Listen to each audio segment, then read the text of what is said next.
27th, 2022 to order. I'd like to give regrets on behalf of Trustee Ward and Trustee Hutchins. I swear to you,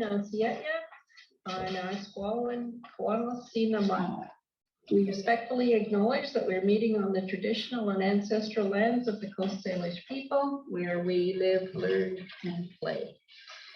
I'd like to move to adoption of the agenda. Is there a motion to do that?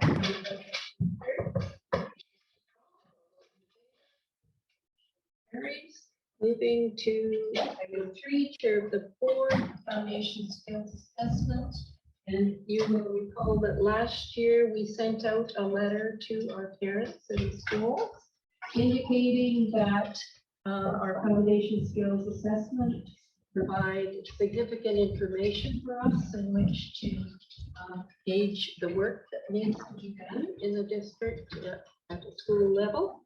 The fact that the First Nations Education Steering Committee has come out supporting that we have foundation skills assessments in our schools. We felt that there was a need to explain to our parents why we support the FSA assessments and to encourage them to have their children participate so that they have useful data. So there is a motion here. If trustee would move it, that again, I write a letter to parents, provide an overview of foundation skills assessment and rationale on why it's important to us. The mover of that motion, moved by trustee Doman, seconded by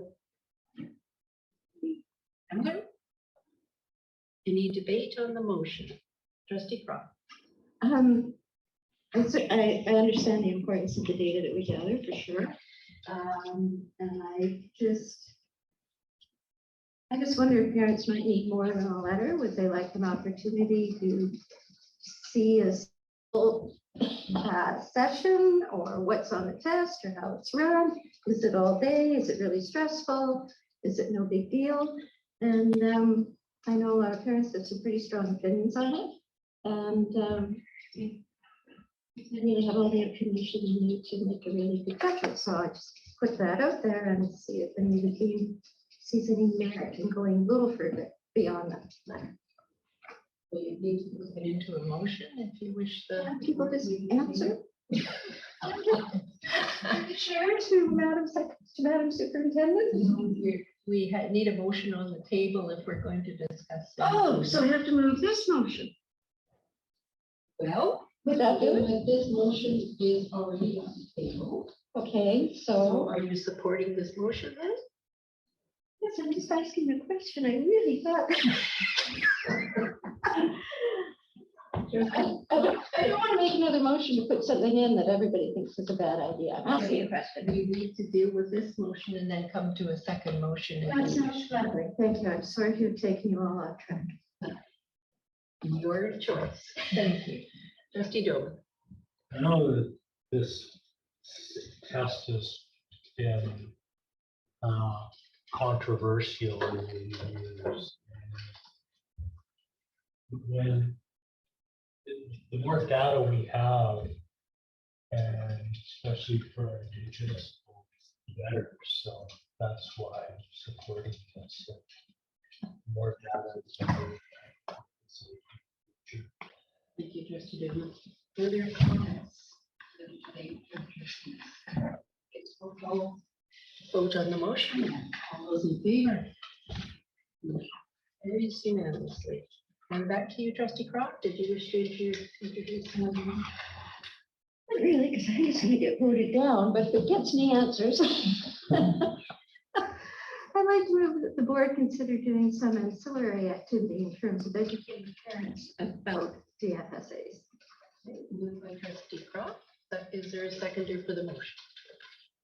Trustee Kimmer, please debate on the motion. And if I could ask the superintendent and through the chair. So is there any merit in that? As I'm thinking back from my parent days that we all had very strong opinions on it, but nobody had actually ever been in the room when an FSA was being written. People don't necessarily know the content. I had a very anxious child. I just said, no, she's not doing it. She's staying home to catch up, and it worked great. But as a trustee, I can't make decisions without that data. So. Thank you to the chair. I think that there are a number of ways that we could provide some education for our parents, but I do believe it would be from a principal to a parent body or a community, because I think within each different context, each circumstance could be different. But we do know that when it comes to the foundational skills assessment, they are created by teachers. They are also marked by teachers. And they are also, we provide these beautiful opportunities for children to be able to be warmed up for it. It's never a one-shot deal. And when we worked with our school-based principals last year in terms of how can we make this relevant, how can we do a really excellent job around it, and actually increase the participation, it became very clear to our principals and vice principals that it was a worthy process to go through. And so I think is it a board who educates our community, or is it our principals and our vice principals who educate our community? And I think that would be more in line with what you're referring to. So as much as this motion was a board right to letter to parents, I think that would be at a higher level of a board.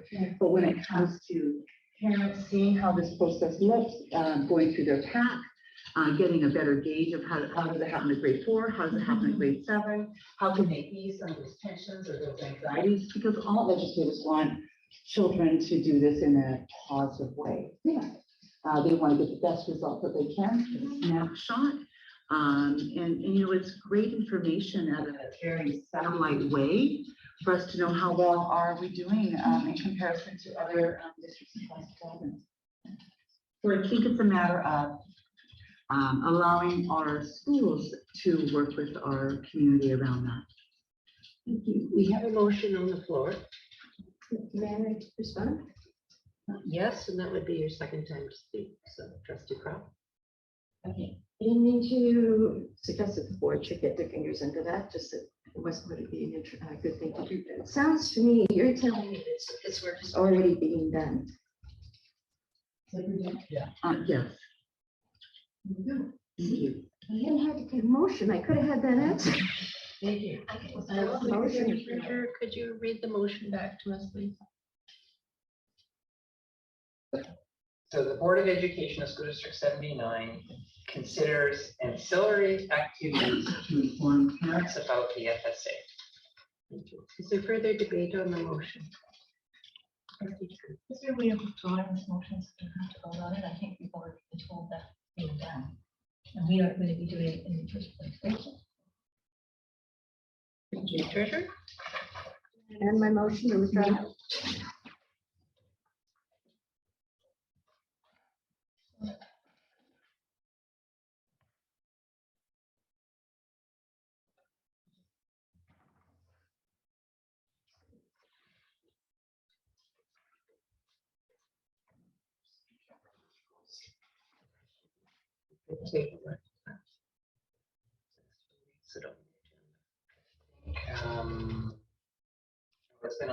It's on the floor, so I have to see it.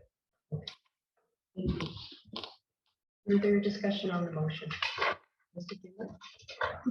The motion be amended to state that staff just encourages our school administration to further educate. Sounds like a different motion to me. Secretary Treasurer. Agree. Yes. So what we would need to do is defeat this motion and motion. Okay. Everyone understands the motion on the table. Are there other questions, comments, debate? Okay, we'll call the question then. All those in favor? Those opposed? Motion is unanimously defeated. Is there further conversation on a related motion?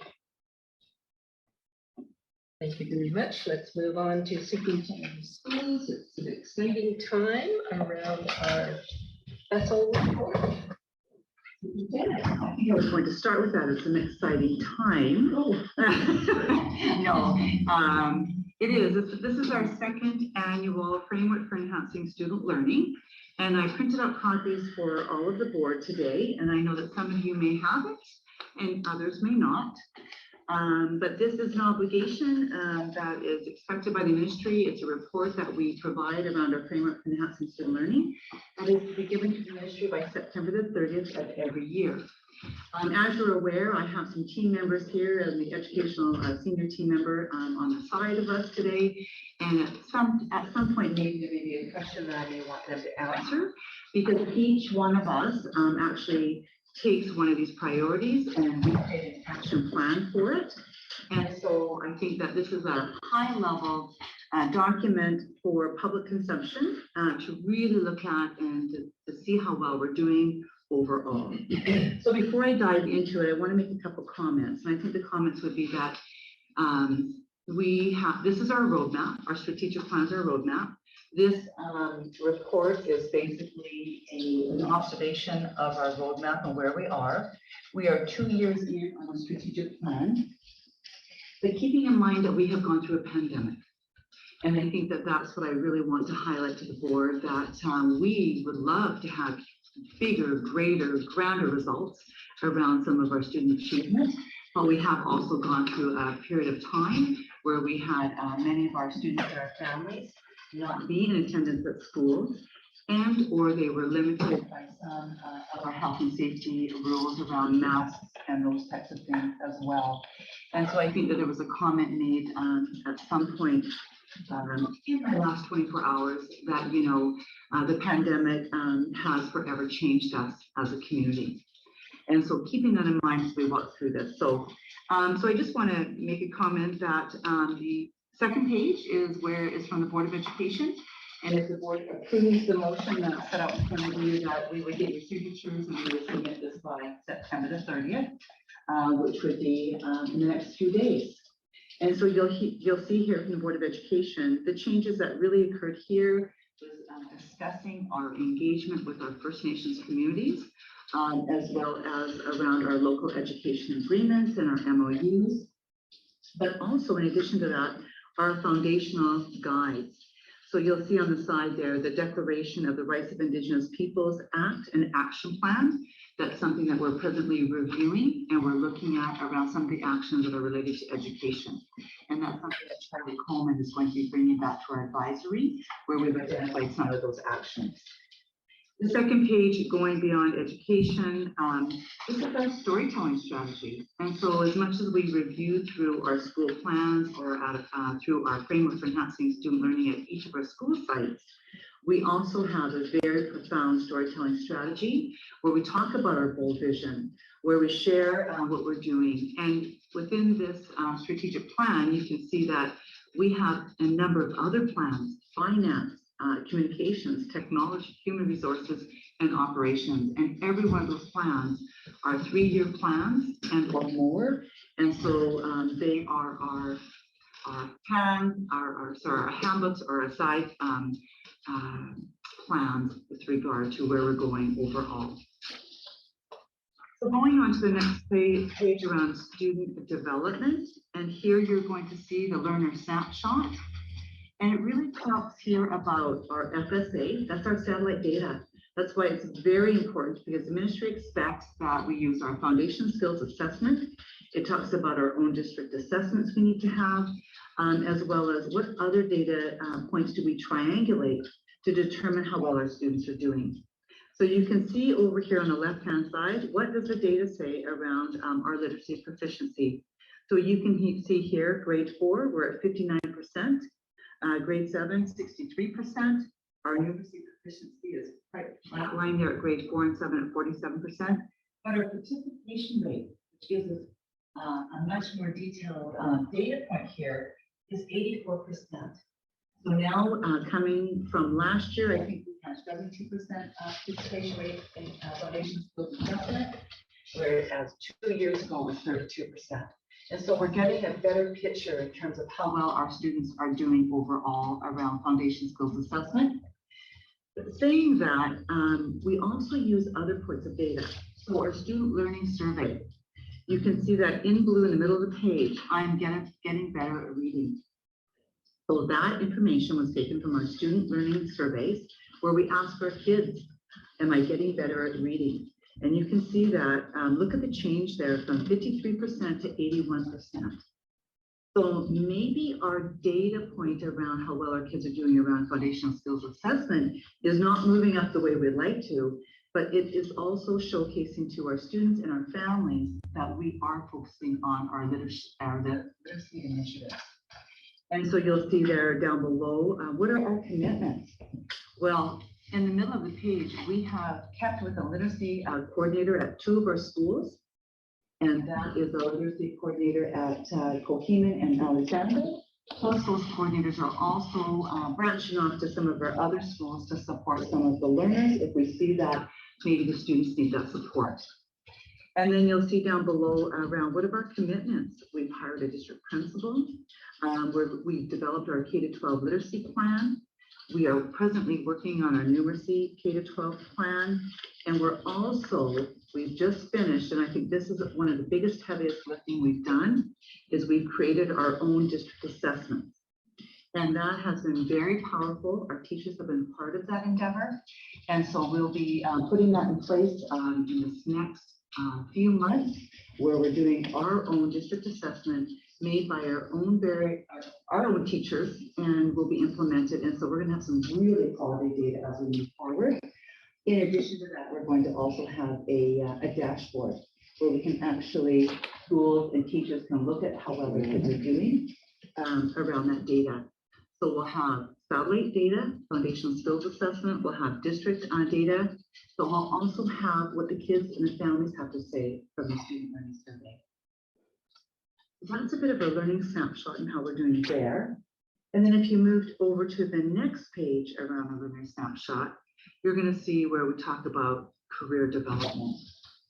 And so I think that the last paragraph there, right above the beautiful photo of carpentry shop, you're going to see what we've done here in this district. And that is the trend upwards in terms of how we're doing around dual credit courses, as well as Youth Explores Trades. And we're a leader in the province in terms of moving kids. 100 secondary students taking dual credit courses 9 years ago, and now we're up to 250 students. So we're really, really pushing hard around career development. And then you can see over 300 secondary students are enrolled in Youth Explores Trades skills programs. And so we have been honored and recognized by ITA over the last few years around how well our district's performing in that particular area. But if you also take a peek off to the side, you're going to see there, what does the data say about human and social development on the left-hand side? Students feel welcome and safe at their school, 73%. Students feel a sense of belonging at their school, 51%. Well, we want that to grow and get better. But at the same time, we also know that there's a level of anxiety out there around a pandemic that just hit the teenagers very, very hard in the last 3 years. And so we know we need to work on that, and how do we apply that? And I know building that community, and how do we actually move forward around doing that work after the last 2.5 years. Moving on to the next page, supporting Indigenous learners. You're going to see here, I think that I really want to highlight the positive here. On the bar graph on the left-hand side at the very bottom, our 6-year Indigenous graduation rate. When we look at that, you can see that we couldn't break past that 60% until the year before last. We haven't received the latest data, but at that point, we're 64.3%. Pretty proud of that, but we know we have a lot of work to do, and we have some great strategies in place around moving that bar upward. And I think that one thing that we know we did last year, where a superintendent and a director of instruction, we went out there and we met with every principal and vice principal to talk about every one of their Indigenous learners at the grade 10, 11, and 12 level, so that they understood their personal stories and how could they support those students individually. So lots of work to do. And we also know that when you look at how well our on-reserve students are doing, that's an area that really needs an emphasis. And our off-reserve students are doing big jumps there, and our non-Indigenous learners. So we know we have a lot of growth to do there. But in the middle of our page, I think that what we can celebrate is the fact that every one of our nations, we have a local education agreement that we have been able to establish with them, as well as an MOU. And you can see we have a timeline for the review of those over the next so many years. But that has been a great feat, along with some transportation agreements that were also put in place to support our learners as they were able to get to school and also maybe get to some of those other opportunities that they need to.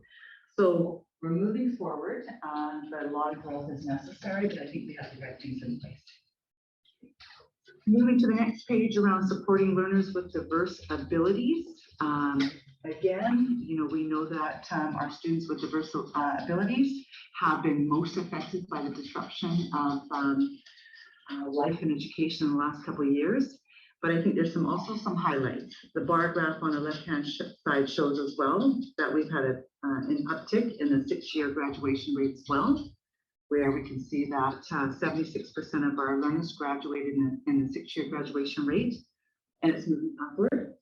We can also see the I Feel Welcome at School. If you look at that bar graph in the middle of the page, you can see that we outperformed the province at the district level in the year 2020 to 2021 in I Feel Welcome at School, and that's what the students had to say. So you can see that the province on average was outperforming us, but now our kids are feeling more welcome at school, and I think that's a huge, I think a huge statement in how well they're doing around our students with diverse abilities.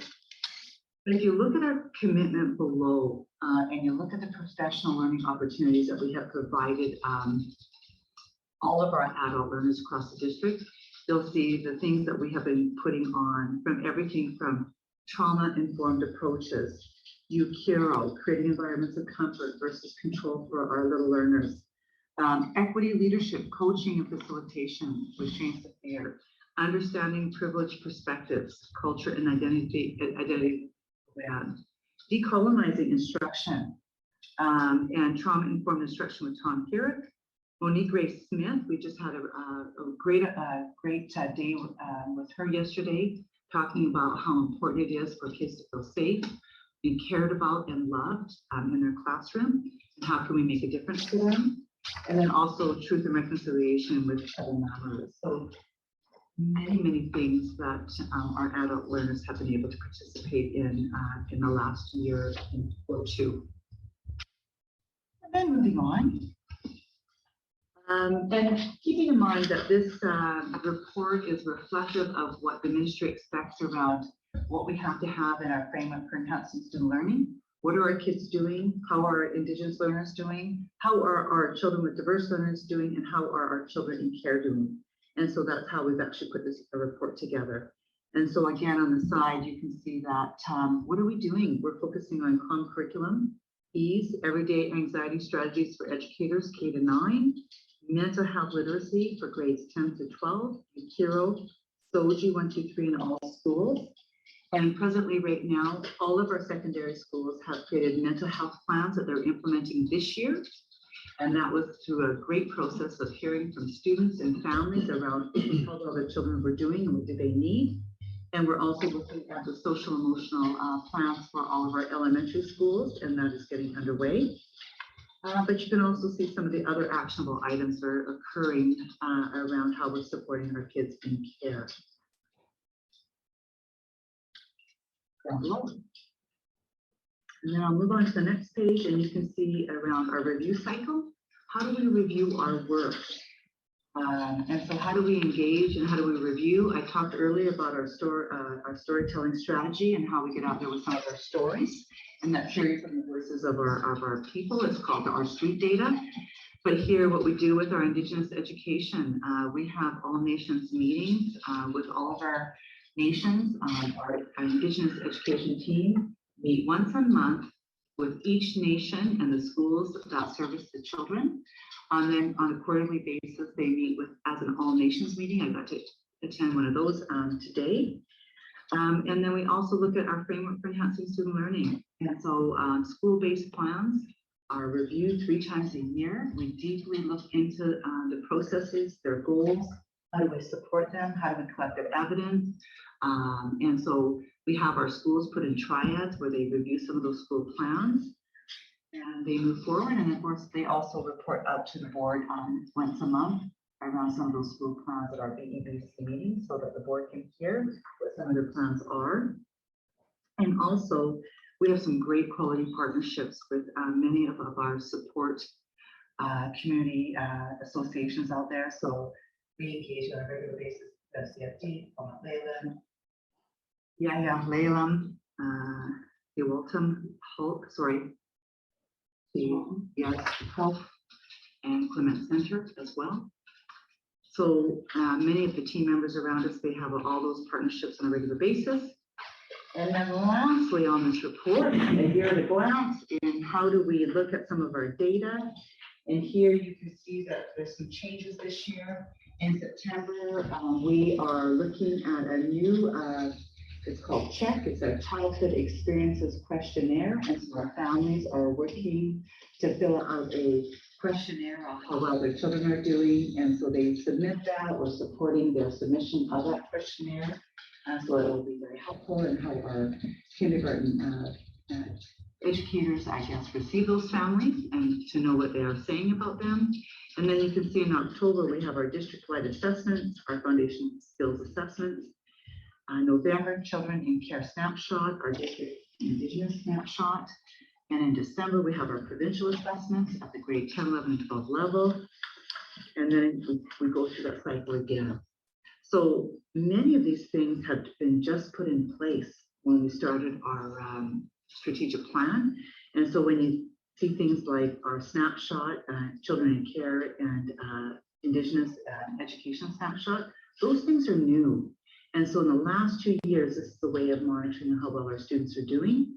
And so it's a way of us looking at some of the data points, triangulating that data, but also how do we action from there and how do we review that data? And I think that with our dashboard and a few other things that we have in place, that we're definitely on the right track. And soon enough, we'll have some of the results from our June assessments around our graduates that will come into as well. So if there's any questions, I'm happy to answer any of those. Thank you. Trustee Gilmore? Just here, question about the childhood experience question. Is that just the kindergarten entry questions or is that all children this September? It is only for our kindergarten children. Any questions from trustees? Do you have a follow-up question?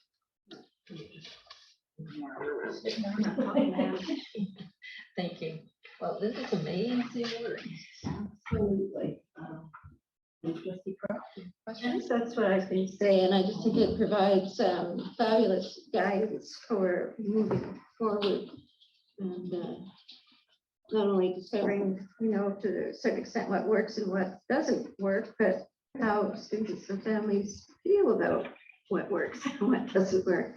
And that's something that's so important to the equation. Thank you very much, and beautifully presented. thank you. Please pass on our thanks to the board, to all of the staff for their constant work on improving student success in our schools. So thank you so much and for your leadership. Really appreciate it. And I think we can stand very proud of this report going into the ministry. So we have a motion. If there's a trustee who will present that to us. Moved by trustee Croft, and the motion is on the table.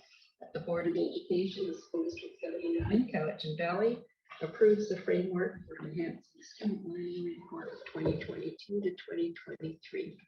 And seconded by Trustee DeGroot. Any debate on the motion? All those in favor? Motion carries unanimously. Thank you. Item 5, Secretary Treasurer. Thank you. While I'm sharing my screen, I'll go to the financial statement discussion and analysis document, which is included in the agenda package for information. This is the second year that we've prepared this report.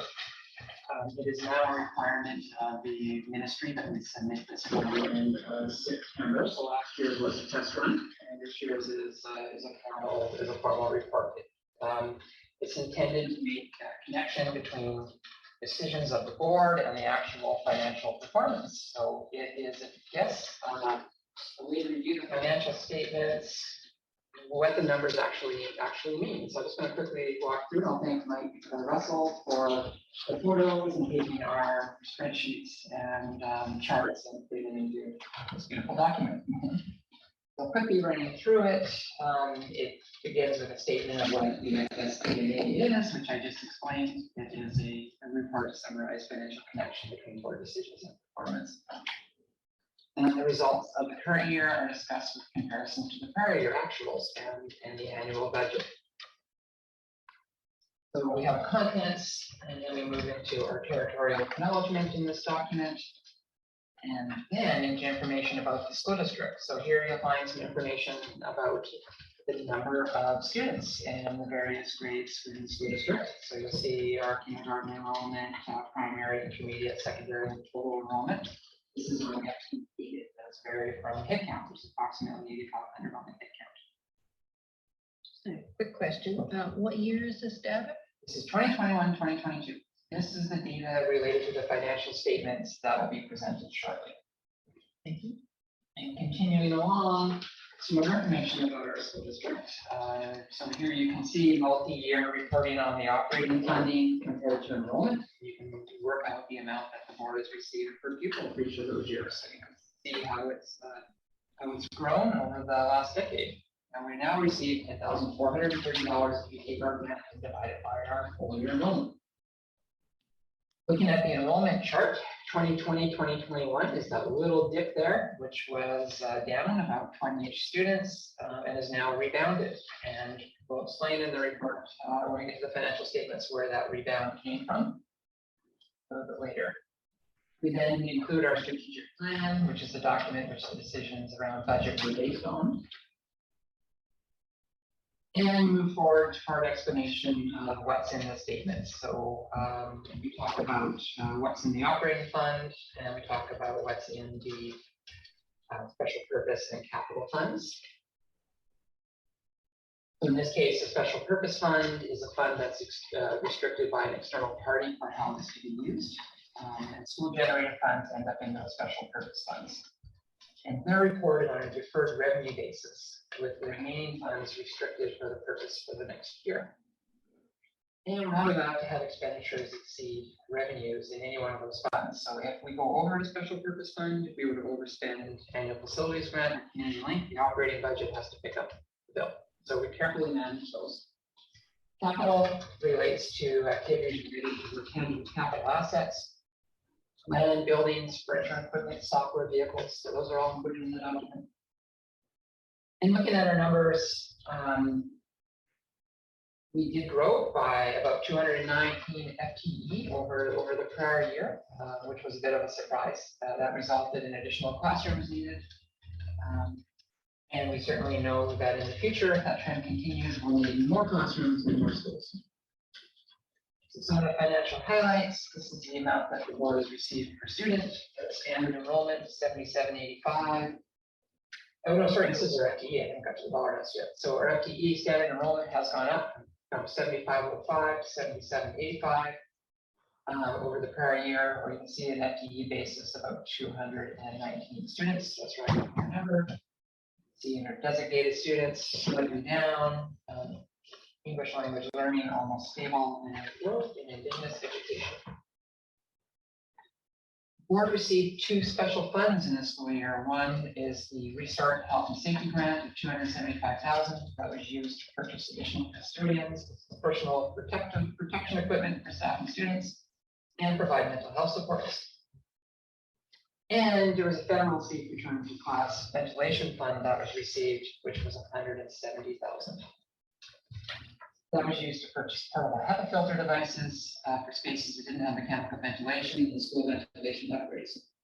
You can see how this report takes the financial statements and actually tells you what happened with those numbers and with those funds that you wouldn't see just reading the financial documents. So that's the intent here. And under capital, significant asset transactions, 5 childcare centers were constructed, 4 are now installed. The $86 million couch and secondary replacement project began. Estimated completion date, May 9th, 2024. We did significant roofing projects and they're really there. And exciting, we get 4 new school buses to our electric as we move towards electrifying part of the fleet. And then we continue on to look at surplus, and this is what Darren will go over shortly here. You can see that it has grown from 2020 to 21 to 21, 22, and we'll explain some of the reasons for that. And then just looking here at our financial position, total financial assets remain pretty consistent with the prior year. Total non-financial assets also very consistent. So our financial position hasn't changed much over the years. We did sell Crofton and has those proceeds now in reserve. And there's been an increase in operating surplus resulting from some unexpended grant revenue. I'll just ask, do we see the selling of Crofton and Yuval funds in this place somewhere? I'm Doing our reserve balances, so they are really our financial assets. Okay, gotcha. Thank you. Again, just some more details around the assets. So something we have a significant change in our amortization rule practices. So this is something that I think Darren probably may have in his report when he comes on here shortly to show you the financial statements.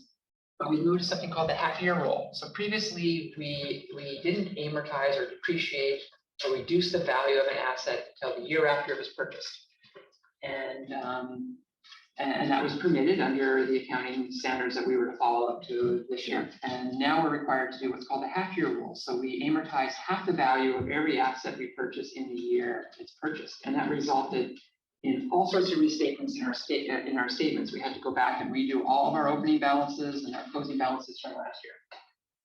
It's not important. It doesn't have an effect on the operating surplus, but it does show some changes in our capital balances. So in here now is a list of all the projects. So again, you can look at our statements and not really know what was purchased. Here are all the values and the funding sources for all the building upgrades and all the furniture and equipment. And have some software and some mowers and electronic school buses and diesel school buses that are listed here as well.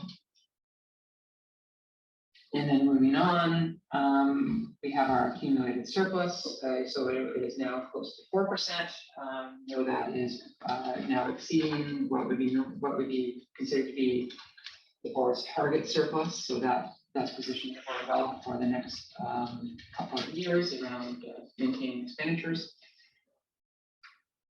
And then moving on again, we sort of walk through our revenues in the same sort of way, comparing them to budgets to actual and actuals to the prior year. And I'll just keep going down quickly. So some areas we have expenses by function. Really, instruction remains 80% compared to the previous year, 80%, distribution 2% to 3%. Operations maintenance 14 to 14, and transportation and housing 3 to 3. So really, the way the board has spent their money between last year and 2 years ago and last year is very similar. Very similar. And then looking around down here, some of the reasons why we had expenditure increases. These I don't really take the auditor's thunder when he gets here, but we did have wage increases that were embedded into collective agreements. And those agreements have now expired.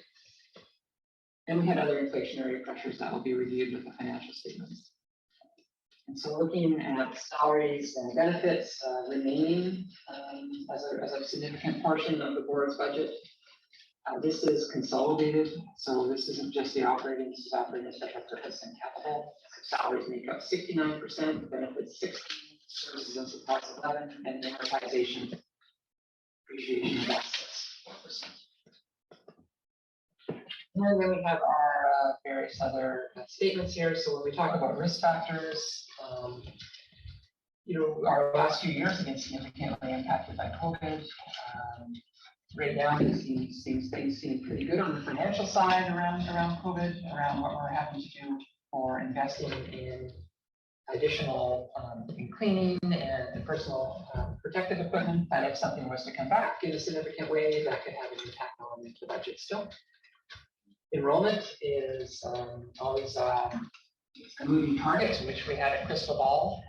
But last year, we actually had the most families move into our school district that we had seen in the previous decade. So we can track in migration, and that was a significant trend that nobody would have expected. We certainly didn't expect in the college.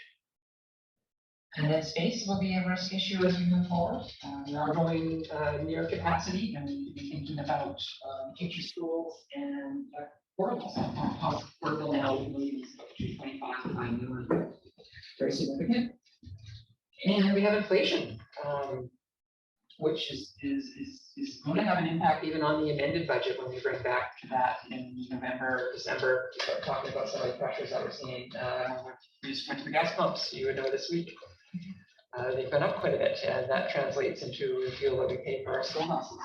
And we also know building materials and school meal programs and all those areas. On the plus side, every time there's a 0.25% increase to the base lending rate in the Bank of Canada, the board currently earns about $50,000 in interest revenue off that rate. So there'll be adjustments on the revenue side that will come a little bit later on.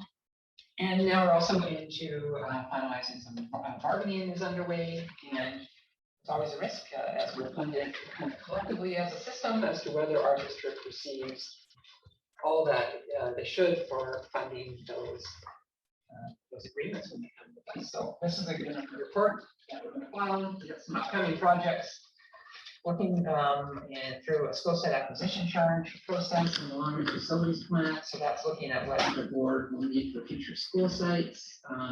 Hoping to have that in draft for this fall, finalized in the spring. First, new childcare space funding projects that are underway. That's very, very exciting. And will the board take on any more of these projects to be determined? And we have an election. So these are just some things that are upcoming with the board. And that's all. I'll stop sharing. I have Darren here as well.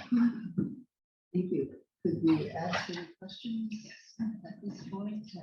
Any of the material that our Secretary Treasurer has questions or comments? Trustee Jones. What's the projected cost of the election this year? So it is usually about $100,000 that we put into the budget.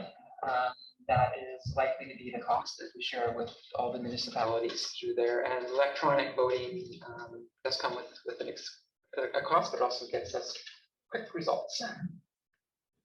Thank you. Further questions? Okay, back to you then, Secretary Treasurer. So we have with us, you can see on the screen here, we're pinned to the boardroom right now. We do have Darren Freer, and he's here. He's joining us virtually today from Baker Tilly, Victoria. He's going to be providing the board with an overview of the 2021-2022 financial statements and the auditor's related comments. And I do have a few acknowledgements just before we get to Darren. Firstly, I always like to thank the school district's financial team. All the work that happens over the year ends up being consolidated into these statements. And Aaron led the accounting and payroll departments over the summer months to ensure that these statements would be accurate and ready to present this evening. So I would extend my appreciation to our entire finance department. That would be Aaron, Carrie, Laura, Brianne, Lisa, Naomi, Heather, Alicia, Rhonda, Claire, Dave, and Louise. So we've had a few names change over the year, so it sounds like a lot of people, but there were a lot of people in and out of the department through the year. And I'd like to thank the board for continuing to closely monitor the district's financial position and implementing policies and practices that ensure sound fiscal management. and the auditors and their team for both the work on site and back at their office to ensure that we were ready for today to present these statements. I've done a quick overview already through the financial statement discussion and analysis document. But I would just like to say that the year-end balances at June 30th, they are compared to the annual budget. So when you're looking at some of the swings, we did anticipate enrollment growth of 219 FTE. So you're comparing to a budget that had actually a reduction in enrollment of about 200 FTE. So we thought we were going to go down last year, the year that we're looking at these financial statements. That's a swing of over 400 students. So the budget and the comparative, that's a significant difference as to what actually happened. Funding that we received to assist with improving ventilation and additional health and safety measures was again provided to the board this year, and the board did top that up with additional funding from within the non-operating budget. So there are significant expenditures in this past year related to health and safety measures. The unrestricted surplus has grown, and Darren will go over that. These last 2 years have resulted in quite unpredictable expenditure patterns. It really has been.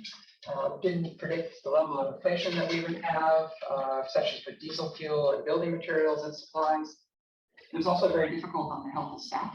So our absenteeism rates and budgets were quite a bit over. But that is offset by additional revenue through strong February and May student counts, and through our international education program having this most successful net financial year to date as a result of travel restrictions and students coming here without and coming from countries where ELL additional supports aren't required. So now I'll pass to Darren Freer, who is going to present the financial statements. And Darren, I'll put them up on screen. If you're going to be walking through some of the specific schedules, I can then follow along for the board. Great, thanks, Jason. And thanks to the board for having me today. Jason, if you could flip to our audit report, we'll go through that right away. You'll see this report at the top is addressed to the board. And the first paragraph states that our audit opinion that the financial statements are prepared in accordance with section 23.1 of the Budget Transparency and Accountability Act of British Columbia.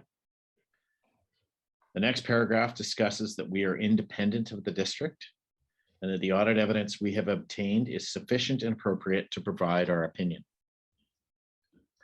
Later, it states that the financial statements are the responsibility of the board's management and that they are responsible for the preparation and fair presentation of the financial statements, and that our responsibility as auditors is to express an opinion on the financial statements based on our audit.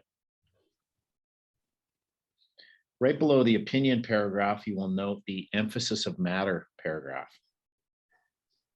This paragraph again states the financial statements are prepared in accordance with section 23.1 of the Budget Transparency Act, as all the school districts in British Columbia are, which is consistent with the Canadian public sector accounting standards, except for the treatment of government transfers. And as previously discussed and consistent with prior years, the public sector accounting standards does not permit the presentation of funds on the statements. So as Jason alluded to a few minutes ago, the statements that have the special purpose funds, the capital fund, the operating fund, those used to be shown separately. Now they're consolidated. However, the schedules at the back of the statements do show you the various funds if you ever wanted to go back and look at them. I'd also like to point out the budget column in the statements is the original budget, not the amended budget. So what I'd like to do now is walk through two of the statements within the package that illustrate the financial statement highlights for the year. I'd like to turn to Schedule 2, and you'll note that this is the schedule of operating operations, detailing the operations of the district for the year. Darren, can you hang on just a moment till we catch up with the pages we need? Sure. You could give us the page number, Secretary Treasurer, we could. Page 76. 76, thank you. Just hang on a moment while some of us try to find it. Okay. Okay, Go ahead, Darren. you'll note the operating surplus for the year is 647,736. So I'm referencing the bolded column in the middle, down towards the bottom, and the arrow is on it right now. When added to the opening surplus of 6.5 million, that's what you started the year at, there's a total surplus at the end of the year of 7.15 million. Now, of this, the district has restricted 3.3 million in the coming year, resulting in an unrestricted surplus of 3.85 million. As I've noted in prior years, the district has again achieved financial results very close to budget. The $3.85 million unrestricted surplus is within approximately 4% of the total operating expenditures for the year. On the revenue side of the equation, just up a little bit, I'm still referencing the middle bold column.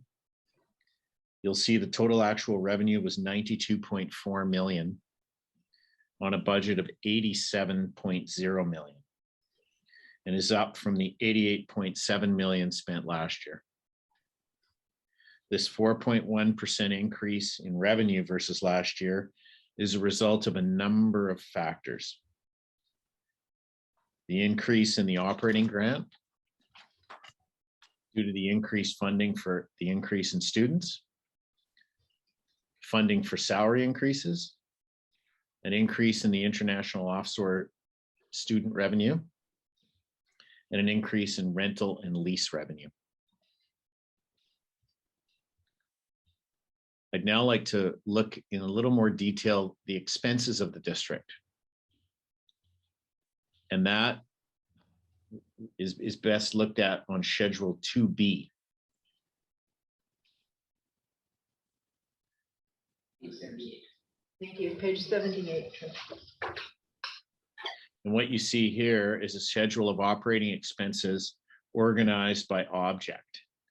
What that means is the schedule groups all the various functions, for example, instruction, maintenance, transportation, all those areas together, and groups all the similar expenses within those functions together. For example, it shows teacher salaries, teacher support staff, no matter where they're charged, you can see the numbers summarized right here. The first item on this schedule is teacher salaries. The 37.4 million that was spent this year is above the amount spent in the prior year, and you'll note above budget. The reasoning, these figures correlate with the salary increases received during the year, the enrollment increase, and a slight increase in the number of teachers, and then offset by the always changing staff mix. The next line is principals and vice principals, and you'll see. Could you just repeat that statement? Offset by what? Oh, I'm sorry. The always changing staff mix. So what I mean by that is every year there's a different number of senior teachers versus new teachers. And so as that changes, as the staff mix changes, so does the pay that goes to each of those respective areas. And so it's never going to be exactly equal year over year. There's always a fluctuation as it ebbs and flows. Thank you. The next line item is principals and vice principals. Here you'll see an increase over 2021 and consistent with budget. 2022 incorporated a salary increase, had some medical leaves and thus replacement costs as well. Next is educational assistance. Here you'll see an increase over the prior year, but under budget. This year, there was also a wage increase and a slightly shorter school year, i.e. the number of weeks for the EAs, in addition to the usual salary changes. Support staff salaries is next. It's under budget and slightly over 2021. Here, there also was a wage increase during the year. In the other professionals area, is consistent with budget and slightly under last year. Changes this year include a wage increase and a reallocation of one individual to another budgeted area. Basically, their salary is being charged somewhere else. The last item in the salaries area is substitutes. Here you'll see that the 2022 results are both over budget and over last year. Why? There was a salary increase during the year as well as increased substitute use due to increased sick leave, coupled with the ability to do in-service Pro-D training post-COVID. Next, employee benefits. Benefits this year are up over the prior year as well as over budget, but these results are as expected, as salaries are also up, as are the various benefit rates. And lastly, you'll see services and supplies. Overall, this area is over budget and the prior year. You'll see at the second to last line there in bold, you'll see 9.44 million spent on a budget of 8.66. At play here are three main fluctuations. The theme we noticed was there was just more spending in this area due to the recovery over the last couple of COVID years, as well, of course, inflation, which is hitting us all. For example, Pro-D and travel was up this year as expected, and there was an increase in supplies expense due to the spending rollovers due to the pandemic. As well, we saw an increase in COVID protocol expenses. Again, inflation everywhere, and an increase in diesel fuel. And the last item in services and supplies is utilities. You'll see it's up over the prior year due to the increase in heating costs and the extended winter weather that we all experienced this past spring. So overall, you'll see operating expenses this year were 91.5 million on a budget of 89.36 million. Again, like last year, this was a year where actual results closely paralleled budget, and at the end of the day, resulted in a $3.85 million unrestricted surplus on total expenditures of 91.5 million. Although it was a year of moving parts and uncertainty, the board exhibited good fiscal responsibility during a pandemic and during a time of increasing inflation. In closing, I'd like to thank the district management, staff, Jason, Aaron, your team, for your cooperation and very professional approach during the audit. Thank you.